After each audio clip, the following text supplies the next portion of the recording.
कालू जाओ बात करो सासू माँ से। मैं माँ से कल बात करूँगा, तुम चिंता ना करो। 1-2 दिन में माँ का कोई ना कोई हिसाब लगा दूंगा। अभी बात करो और बता दो जाकर उसे, वरना मैं जग्गू को लेकर आज ही अपने मायके चली जाऊंगी। तुम जो बात मुंह से निकाल देती हो वो बात पूरी करके ही सांस लेती हो। कालू कौवा रसोई से निकलकर अपनी माँ के पास जाता है। माँ, वो जो कीकर के सूखे पेड़ पर घोंसला है वो पिताजी ने बनाया था क्या? हाँ बेटा, वो घोंसला और ये घर आपके पिता ने अपने हाथों से बनाए थे। भला जमाना था, उस वक्त ये घोंसला और घर 500 में ही बन गए थे। माँ, मैं आज देख कर आया हूँ, वो घोंसला अच्छा भला है, आप वहाँ चली जाए। गौरी कहती है कि हाँ हाँ, मैं ही कहती हूँ, तुम कुछ नहीं कहते हो। जो कल मुझे बोल रहे थे कि माँ हर वक्त खांसती रहती है। मेरी चिंता ना करो, अपने जग्गू का सोचना है तो बात करो माँ से। जग्गू को फिर खांसी हो गई है और ये खांसी माँ जी से बढ़ती हुई पूरे घर को हो जाएगी। बेटा, अगर आप सब मेरी वजह से इतने परेशान हैं तो मैं चली जाती हूँ उस घोंसले में। माँ की ये बात सुनकर सब बहुत खुश हो जाते हैं। माँ जी, मैंने सामान बांध दिया है, एक गिलास और मटका भी रख दिया है। अगर कोई भी परेशानी हुई तो बता देना, मैं और कालू तुरंत आपके पास पहुँच जाएंगे। ठीक है बहू, जैसे आपकी इच्छा।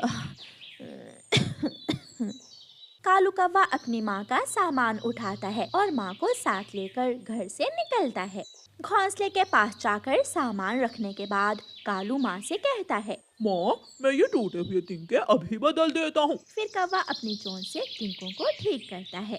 लो, ये तो नया बन गया। हाँ बेटा, ये अच्छा है। माँ जी, इस घोंसले से पिताजी की यादें भी जुड़ी हुई हैं। बेटा कालू, यादें तो घर से भी जुड़ी हुई हैं। इस घोंसले में तो हम कुछ ही दिन रहे थे और जब तुम अंडे से बाहर निकल आए तो हम उस घर में चले गए थे।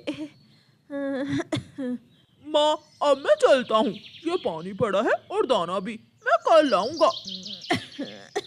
मेरा खांसी का शरबत खिड़की में पड़ा था, वो दे जाना मुझे। अच्छा माँ, अब जाने भी दो। कालू कौवा चला जाता है। आज तो कालू की पत्नी गोरी कौवी का मूड भी बहुत अच्छा था।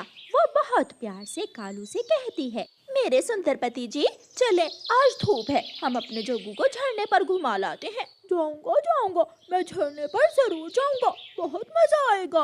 हुर्रे! मैं सोच रहा था रात को ठंड होगी, माँ घोंसले में। कालू पति जी, अब छोड़ भी दो। मामा, हम है ना आपके साथ, अब पुराने रिश्ते छोड़कर नए रिश्तों में प्यार बढ़ाओ। गोरी कौवी और कालू कौवा जग्गू को साथ लेकर झरने पर चले जाते हैं। वो सारा दिन झरने पर धूप में बैठे रहते हैं। जग्गू कौवा कभी तितली के पीछे जाता तो कभी फूलों से खेलने लगता। सर्दियों के दिन तो जल्दी ही गुजर जाते हैं, शाम हो जाती है और वो सब घर वापस उड़ते हैं। माँ जी, आप यहाँ घोंसले में? हाँ बेटी, बहू को और मेरे पोते को मेरी वजह से खांसी लग गई है, इसलिए वो मुझे यहाँ छोड़ गए हैं। माँ जी, आप मेरे साथ मेरे घर चलें, यहाँ तो रात को बहुत ठंड होगी। नहीं बेटी, बहुत बहुत धन्यवाद, मैं यहाँ ही ठीक हूँ। चिड़िया चली जाती है। रात हो जाती है। कालू जी, आज घर कितना बड़ा बड़ा लग रहा है, यहाँ से लेकर वहाँ तक की जगह माँ ने घेर रखी थी। हाँ, ये तो है, तुमने ठीक कहा। अगर मुझे पहले मालूम होता कि माँ के जाने के बाद तुम्हारा मूड इतना अच्छा हो जाएगा तो मैं पहले ही माँ को छोड़ आता। मैंने तो आपसे कितनी बार कहा था। गोरी कौवी कालू के बालों में हाथ फेरते हुए ऐसे कहती है, जग्गू बेटा, कल सुबह सुबह मैं आपको मकई के खेत में लेकर जाऊंगा। मकई का खेत? पापा, क्या सच में? हाँ, क्यों नहीं। जग्गू खुश हो जाता है और सो जाता है।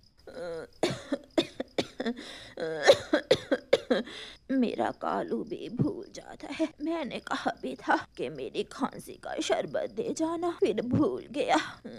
कालू की माँ ठंडी रात में उड़ती है और जाकर अपने बेटे के दरवाजे पर दस्तक देती है। इस समय कौन होगा, पूछकर दरवाजा खोलना कालू जी। कौन है? मैं हूँ बेटे कालू, दरवाजा खोलो। कालू जी अब देख लो, ये कोई वक्त है किसी के घर जाने का? अच्छा, तुम गुस्सा मत करो।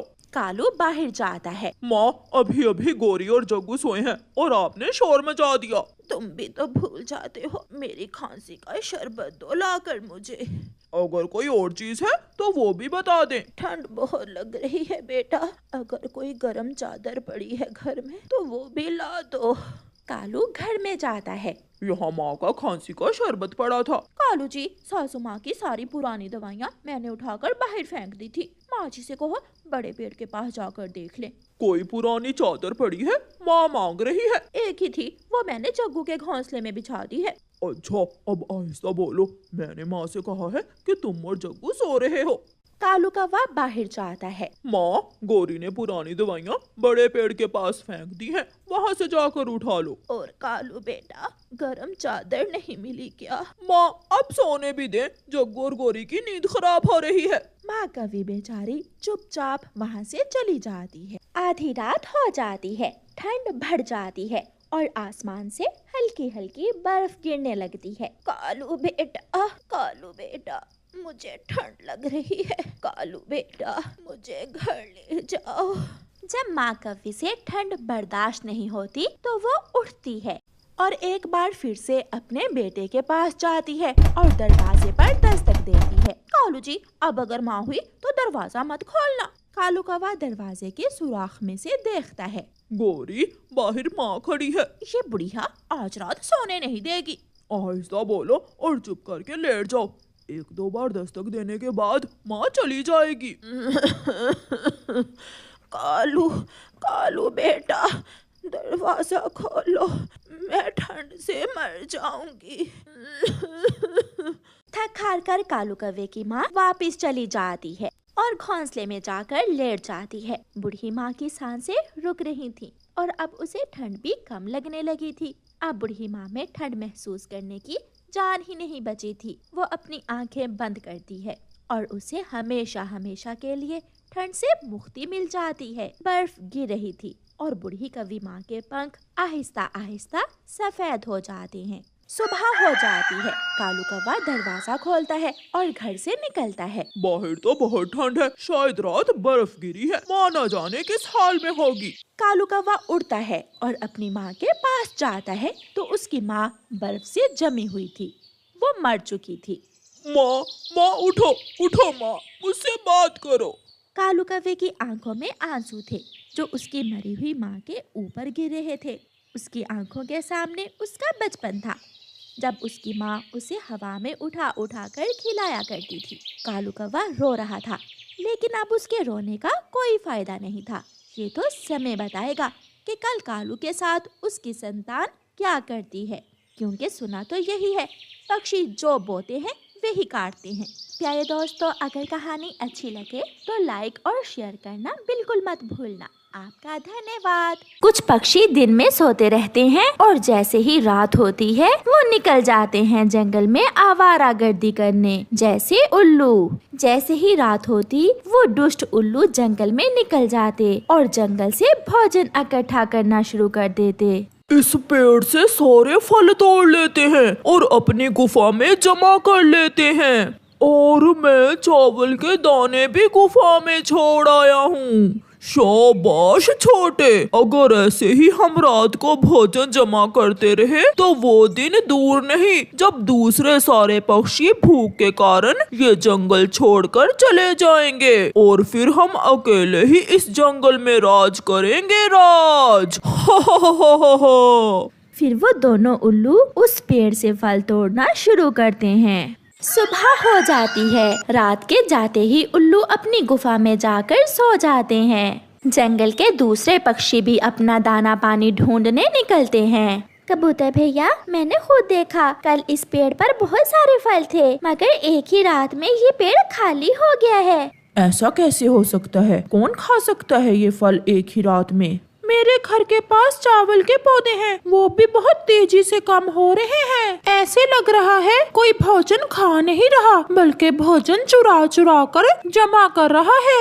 कौन हो सकता है? ऐसा कौन कर सकता है? हमें इस बात का मालूम करना होगा। हाँ चिड़िया, अगर हमने ऐसा ना किया तो हम भूख से मर जाएंगे। कालू, सीधे से बताओ, मेरे इस पेड़ से सारे एप्पल तुमने खाए हैं? कल ये पेड़ भरा हुआ था, मगर आज केवल 2 एप्पल ही बचे हैं।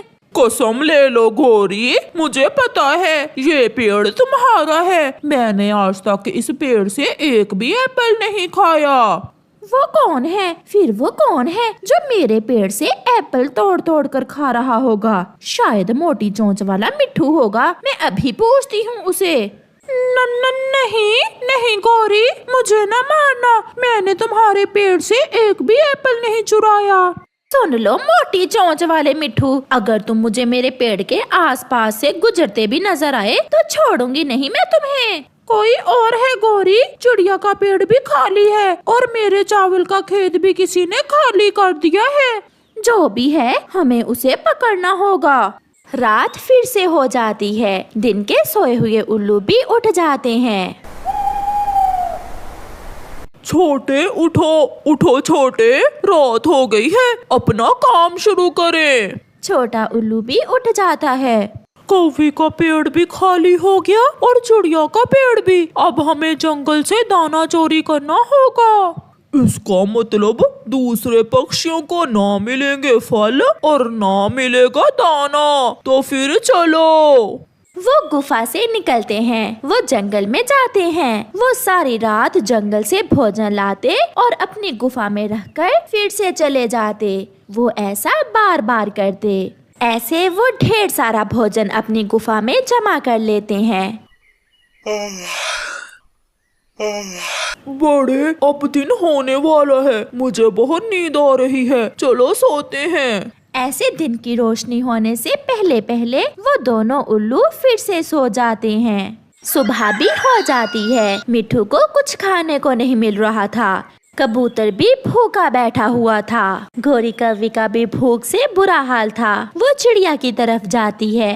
चिड़िया चिड़िया, अब तो सभी पक्षी भूखे हैं, जंगल में भोजन की बहुत कमी हो गई है। गोरी, आप मेरे साथ चले, हम पुरानी गुफा की तरफ जाते हैं, हो सकता है हमें वहाँ से कुछ भोजन मिल जाए। फिर गोरी कौवी और चिड़िया पुरानी गुफा की तरफ उड़ती हैं। वहाँ जाकर तो उनकी आंखें खुली की खुली रह जाती हैं। हाय, मैं मर गई। चिड़िया, हम भूख से मर रहे हैं और इन उल्लुओं ने यहाँ भोजन जमा कर कर के ढेर लगा रखे हैं। आहिस्ता बोलो गोरी, ये उल्लू उठ जाएंगे। चिड़िया, ये उल्लू ही जंगल से भोजन चोरी कर रहे हैं। गोरी, तुम चिंता ना करो, ये रात को चोरी करते हैं और हम दिन को इनका चोरी किया हुआ भोजन चुरा लेंगे। मैं तो पहले ये फल खाऊंगी। ऐसे चिड़िया और गोरी कौवी जी भर के वहाँ से फल खाते हैं और अपने दोस्तों के लिए कुछ फल लेकर वहाँ से चली जाती हैं। छोटे, तुमने अच्छा नहीं किया, यहाँ जो फल थे वो तुमने सारे ही खा लिए।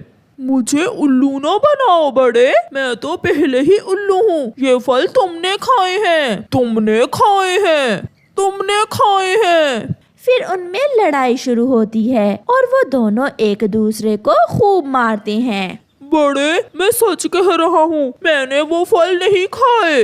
तो फिर कौन हो सकता है जो हमें ही चूना लगा गया?